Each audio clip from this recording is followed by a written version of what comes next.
Likes ఇస్తా ఆగు. ఇంకా లైక్స్ ఇస్తా ఆగు. ఓకే. ఇవ్వు, ఇవ్వు. మీ వంటలు బావున్నాయి. మీ వాయిస్ కూడా బావుంది అండి. కానీ మీరు డిస్టర్బెన్స్‌గా ఉంటుంది అండి. అవును. డిస్టర్బెన్స్ ఏమి లేదే. కాతే మా వారు ఫోన్ పెట్టుకొని చూసుకుంటా ఉంటారు. అదేమన్నా ఇనిపిస్తదేమో గానీ, డిస్టర్బెన్స్ గూడా ఎక్కువేమి ఉండదు నాకు.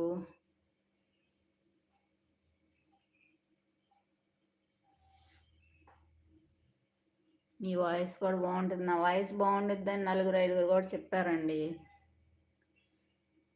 అందుకే మీరు వాయిస్ విడిగా ఇస్తే ఇంకా బావుంటుంది అండి. అవునవును. అవంతా నాకు తెలీదు పుష్ప గారు. అందుకే నేనేదో ఇంకా వంట చేసేటప్పుడే వాయిస్ ఇస్తాను అందుకే. ఆ వీడియో తీసేటప్పుడు